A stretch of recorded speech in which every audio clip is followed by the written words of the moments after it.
Assalamualaikum warahmatullahi wabarakatuh. Perkenalkan, nama saya Alisa Rizka Melati, NIM 86. Di sini saya akan menjelaskan mengenai sektor publik.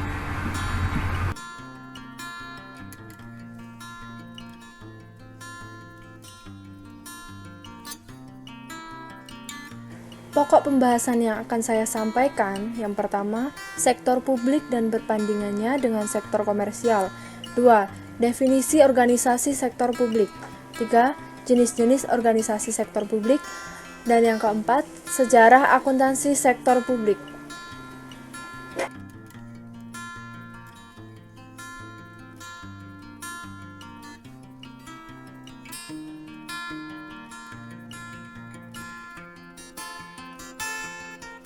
Pokok pembahasan yang pertama yaitu sektor publik dan perbedaannya dengan sektor komersial.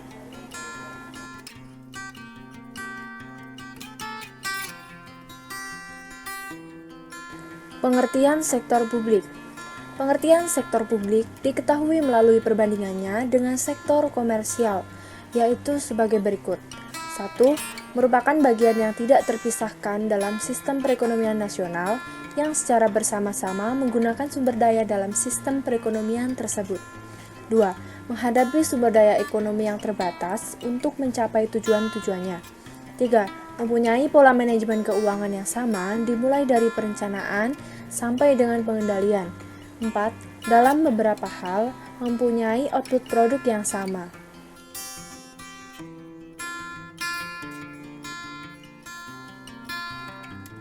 Perbedaan sektor publik dan sektor komersial.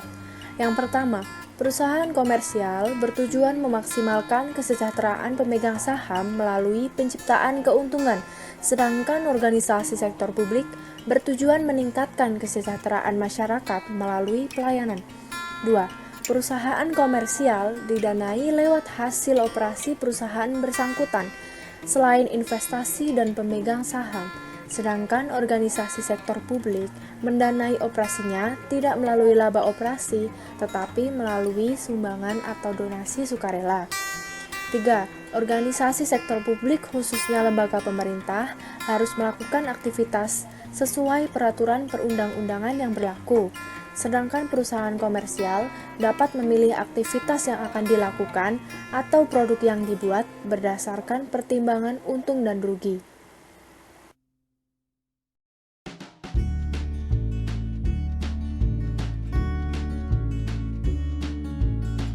Pokok pembahasan yang kedua yaitu definisi organisasi sektor publik.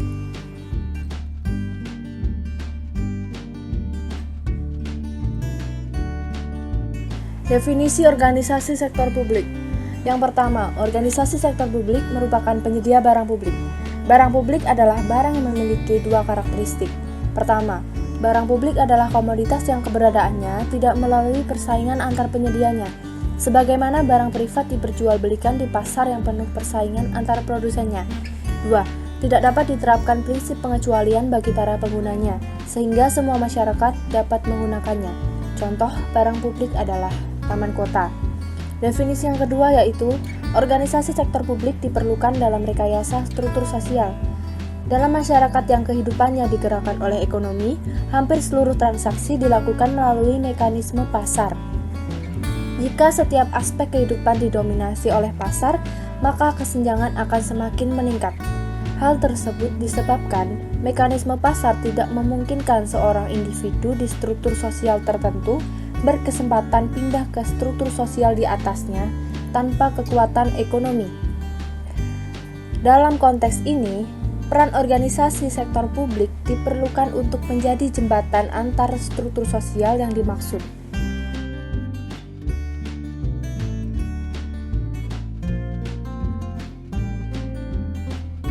Pokok pembahasan yang ketiga yaitu jenis-jenis organisasi sektor publik.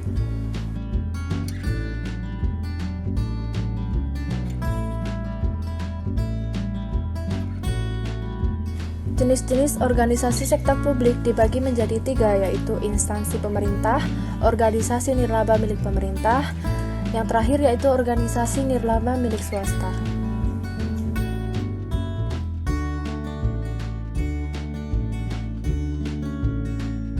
Jenis organisasi sektor publik yang pertama yaitu instansi pemerintah. Instansi pemerintah merupakan bagian organisasi sektor publik yang berbentuk instansi pemerintah berikut. Yang pertama yaitu pemerintah pusat, termasuk di dalamnya kementerian seperti Departemen Dalam Negeri, Departemen Sosial, Departemen Keuangan, dan lain-lain. 2. Lembaga dan badan negara seperti KPU, KPK, dan lain-lain. Kemudian pemerintah daerah termasuk di dalamnya satuan kerja perangkat daerah seperti Dinas Pendidikan, Dinas Kesehatan, Dinas Perhubungan, dan lain-lain. Kemudian jenis organisasi sektor publik yang kedua yaitu organisasi nirlaba milik pemerintah. Organisasi ini merupakan bagian organisasi sektor publik yang bentuknya bukan instansi pemerintah tetapi dimiliki oleh pemerintah. Contohnya perguruan tinggi BHMN, rumah sakit milik pemerintah seperti RSCM, RS daerah, kemudian yayasan-yayasan milik pemerintah. Lalu jenis organisasi sektor publik yang ketiga yaitu organisasi nirlaba milik swasta.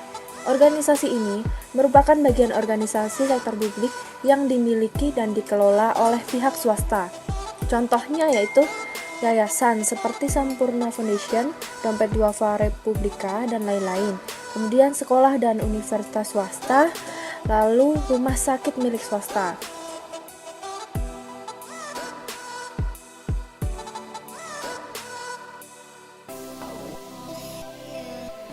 Pokok pembahasan yang terakhir yaitu sejarah akuntansi sektor publik.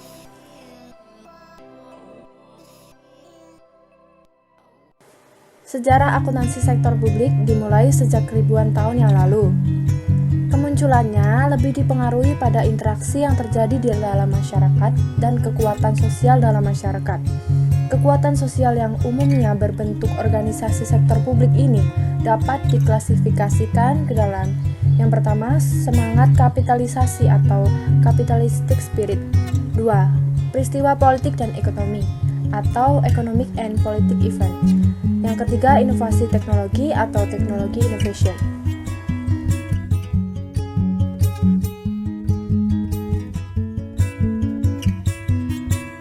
Sekian yang dapat saya sampaikan, kurang lebihnya mohon maaf. Wassalamualaikum warahmatullahi wabarakatuh.